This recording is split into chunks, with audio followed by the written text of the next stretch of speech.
está victimizando. Y por eso me parece interesante saludar hasta ahora a la abogada especialista en Derecho Deportivo. Ella es asociada en 101 Legal Partners y es experta en estos temas y se llama Irene Aguiar. Abogada Aguiar, mil gracias por estar con nosotros. Bienvenida a los micrófonos de Blue Radio.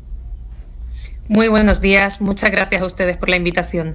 Abogada Aguiar, aquí estamos viendo ahora, incluso en redes sociales, en programas de televisión, de radio, la discusión sobre este debate, si se les debía permitir competir a estas dos boxeadoras en la categoría femenina o no. Y he visto muchos argumentos diciendo, esto es como si no se le permitiera a Michael Phelps competir con otros nadadores en su categoría porque él tiene los brazos más largos. Es como decirle, usted se tendría que cortar los brazos, o como decirle a una basquetbolista que tiene que ser más bajita porque es mucho más alta que las otras basquetbolistas. ¿Qué se puede responder jurídicamente desde esta especialidad del derecho deportivo frente a esos argumentos? Bueno, es que desde el punto de vista de la lógica esto es una falacia. Es decir, cuando se pregunta a alguien, bueno, ¿y qué hacemos con las personas de brazos largos en natación o con una gran altura en baloncesto? Bueno, lo cierto es que estos deportes no categorizan ni por largura de brazos, ni tampoco el baloncesto categoriza por altura. Podrían hacerlo. Hay, de hecho, algunos deportes que categorizan por peso, como es precisamente el boxeo. Lo cierto es que sí se categoriza por sexo. Entonces se categoriza por sexo masculino y por sexo femenino. Lo que habría que preguntarse a estas personas es si estarían de acuerdo en que, si el baloncesto se categorizara por alturas, en que las personas de altura alta participaran en la categoría de altura baja. Porque esto es lo que está pasando aquí, o es el debate en el que nos encontramos. Si permitir o no a hombres en categorías femeninas. Claro, pero ellos lo que argumentan es que estas dos mujeres realmente no son hombres, sino que nacieron con una condición pues particular genética, y que su condición, y que ellas en su certificado de nacimiento pues son mujeres y se han educado como mujeres pues siempre. Claro, es que esto sería lo primero que habría que responder, ¿no? ¿Cuál es el sexo de estas personas? Porque el certificado de nacimiento, nuestro carnet de identidad, pasaporte, puede decir algo que puede o no corresponderse con la realidad. De hecho, existimos algunos países, como es el caso de España, que te permite cambiar esta documentación si así lo deseas, ¿no? O nos podemos encontrar en los casos que comúnmente se conocen como casos de intersexualidad, que la palabra es incorrecta, lo correcto es hablar de anomalías del desarrollo sexual, y hay casos en los que una persona nace, parece ser de sexo femenino y que en realidad es de sexo masculino, ¿no? Es posible que estemos ante de uno de esos casos. Lo cierto es que estas personas en su pasaporte constan de sexo femenino, pero la realidad es que se les hizo un test de sangre, según siempre la Federación Internacional de Baloncesto, se les hizo 2 pruebas de sangre que arrojaron un resultado de cromosomas XY de sexo masculino. Pero, abogado, usted decía que, bueno, que ese deporte no se mide necesariamente como se puede medir, por ejemplo, si fuera por altura, pero sí hay deportistas que de manera innata tienen una condición extraordinaria que les da una ventaja. Y le voy a poner un ejemplo que usted debe conocer al gran ciclista colombiano Egan Bernal. Sus descubridores, lo que les llamó la atención fue su capacidad torácica de almacenar oxígeno. Es mucho mayor por encima de la media, lo que hace que el oxígeno en la sangre pues fluya mucho más, y por eso Egan Bernal es un fenómeno. Porque en esos casos sí puede ser aceptado esa ventaja deportiva que la naturaleza o Dios, para los que creen en eso, otorga, y en este caso no, que es algo natural y no es planificado ni artificial. Sí, no hay ningún problema con las ventajas, y de hecho el deporte trata de celebrar las ventajas innatas. Acabo de poner un muy buen ejemplo, hay muchísimos más, y en realidad si nos vamos a todo el deporte de élite encontraremos muchísimos ejemplos. Se me ocurre, ahora que hemos mencionado natación, Phelps, pues también Ledecky, y podríamos seguir, ¿no? El asunto es cómo categorizas el deporte y a partir de ahí seguir esas reglas. No hay categorías por ejemplo, tamaño de caja torácica, pero insisto que cada deporte podría categorizarse de la forma que entendiese útil para su propia disciplina. Pero lo cierto es que sí que se categoriza por sexo. Entonces el problema es que una vez se categoriza por sexo, si no cumples ese criterio, estarías generando una injusticia. Igual que si, por ejemplo, categorizamos por edad, si permitiéramos a la persona de 20 años participar en la categoría de 14 años. La otra opción sería no establecer ninguna categoría y entender que todo, digamos, son parte de esas ventajas que venimos en nuestro ambaje de cuerpo. Estoy hablando de edad, de el peso, del sexo, pero también de las discapacidades, que es otra categoría que se suele utilizar, ¿no? Y que todos compitieran contra todos. Es una opción. Lo que pasa es que lo que veríamos aquí es que siempre ganarían hombres en una edad óptima para el rendimiento deportivo, pues que se encuentren en su juventud, que no sean ni niños ni mayores y que no tuvieran discapacidades. Por eso se categoriza bastante en el deporte, para intentar repartir esos beneficios. Abogada Aguiar, hay un aforismo latino muy famoso que es: dame los hechos y te daré el derecho. En este momento tenemos suficiente información, suficientes hechos para decir que Kelif y Yu Ting son mujeres o no son mujeres, y en este caso, y ahí sí le pregunto a usted, ¿usted cree que usted tendría un buen caso si, por ejemplo, boxeadoras como Ana Luca Jamori o como Ángela Carini le dijeran a usted, por favor, defiéndame que se hizo una injusticia conmigo? ¿Usted tendría suficientes datos? Vale, los datos que tenemos ahora mismo, según la información que ha ido trascendiendo, fue en primer lugar que la Asociación Internacional de Boxeo establece como requisito para participar en la categoría femenina tener cromosomas XX. Ser mujer para ellos es cromosomas XX, y si no se tienen estos cromosomas no se puede participar, y prevén que se haga ese tipo de pruebas. Estas dos personas fallaron esas pruebas. Hoy además lo han vuelto a confirmar en una rueda de prensa que han dado, que habrían dado esos cromosomas XY. Esto es una información que viene de parte de la Asociación Internacional de Boxeo. Por parte del Comité Olímpico Internacional no se ha desmentido. Es cierto que han dicho que no creen a la fuente, pero como han puesto ahora hace breves instantes ese corte de la rueda de prensa del Comité Olímpico Internacional, no discuten la credibilidad de los test en sí mismos. Hoy estaban diciendo que no lo pueden valorar porque no son expertos médicos. Pero bueno, lo cierto es que si les plantea esas dudas, sí que podrían haber hecho sus propios test. En cualquier caso, es importante mencionar que esos laboratorios son laboratorios acreditados, con lo cual es de esperar que no es cualquier laboratorio, ¿no? Entonces, con estos mimbres,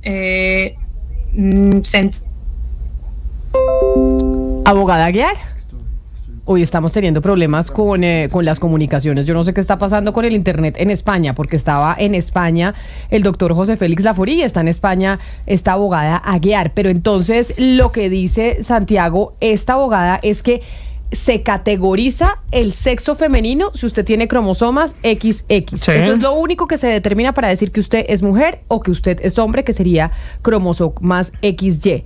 Y ahí ya usted entra o no entra en la categoría masculina o en la categoría femenina. Claro. Porque, Ana Cristina, lo que entiendo, y me disculpan la forma en la que voy a hablar, es que estos deportistas tienen cromosomas XY, es decir, masculinos, pero no tienen aparato reproductor masculino. Y por eso se habla de una condición de intersexualidad. Y por eso es válida la pregunta que usted le hacía a la doctora, y es: ¿qué determina que uno es mujer o hombre allá en los Juegos Olímpicos para el boxeo? Deporte. Los cromosomas. Usted tiene cromosomas XY o XX, y si tiene XY es hombre y no mujer. Es lo que yo acabo Camila, de entender.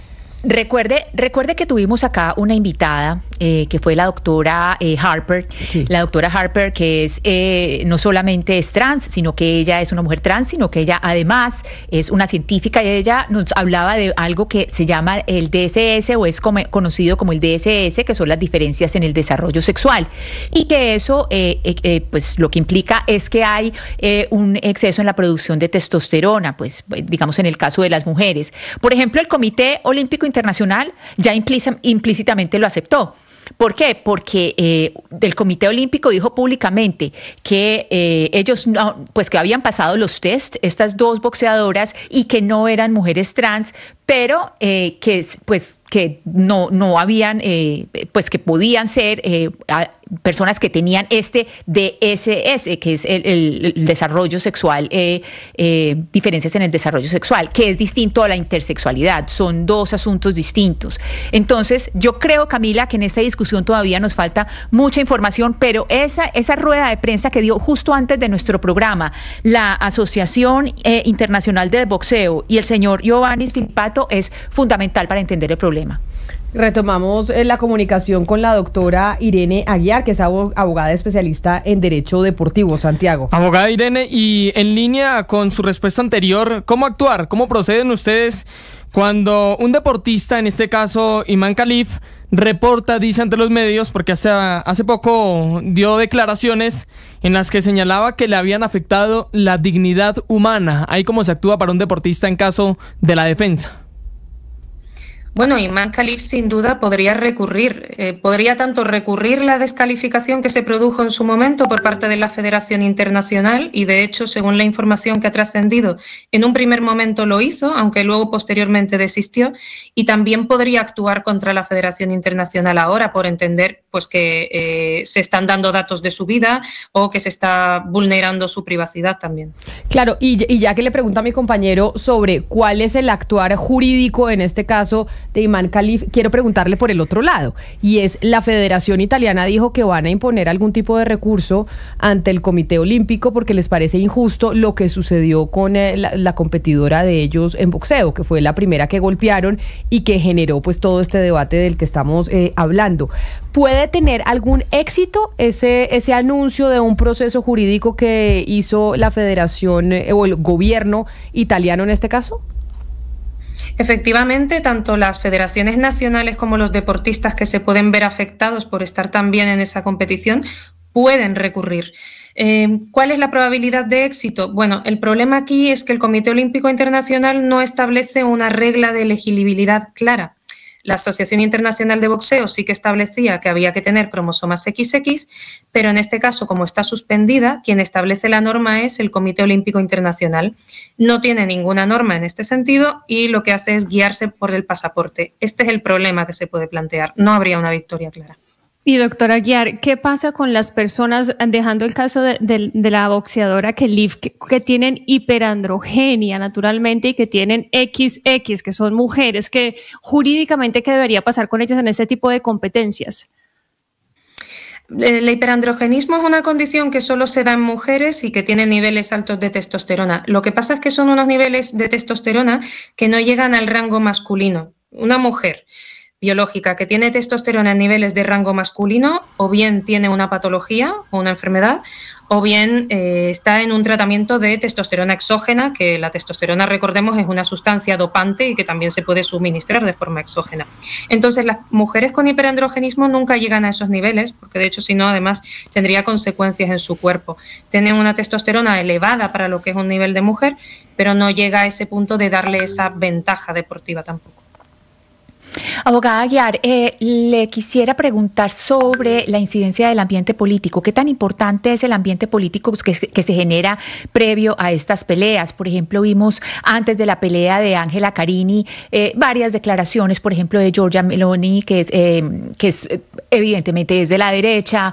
También también hubo una pelea contra una húngara y también hubo una serie de manifestaciones pues bastante fuertes por parte de la derecha. ¿Qué tanto influye esto para usted dentro de la comprensión? Y usted pues ha estado batiéndose con todo el mundo en redes sociales, además, en la comprensión de esto, porque es muy difícil entender si hay tanto de un lado y de otro tratando de generar ruido y que no permite comprender. Yo es que entiendo que esto no es una cuestión política y que no debería serlo de ningún modo. Es cierto que ha habido muchas declaraciones y de repente parece que se ha querido convertir en una cuestión política, de que si estás de un lado entonces eres de la derecha y si estás del otro entonces eres de la izquierda. Pero al final estamos hablando de un caso de reglamentación deportiva por una parte y de biología por la otra. Y ninguna de estas dos cuestiones es inherente ni a la izquierda ni a la derecha, sino que es absolutamente neutra o por lo menos debería serlo. De ahí que entiendo que debería dejarse absolutamente al margen la política. Pues Irene Aguiar, abogada especialista en Derecho Deportivo, mil gracias por atendernos y por darnos ilustración en este tema que es complejo y que seguramente seguiremos discutiendo de aquí a este y a otros Juegos Olímpicos. Un abrazo y suerte en España. Muchas gracias. Un abrazo para todos. Camila, y se vuelve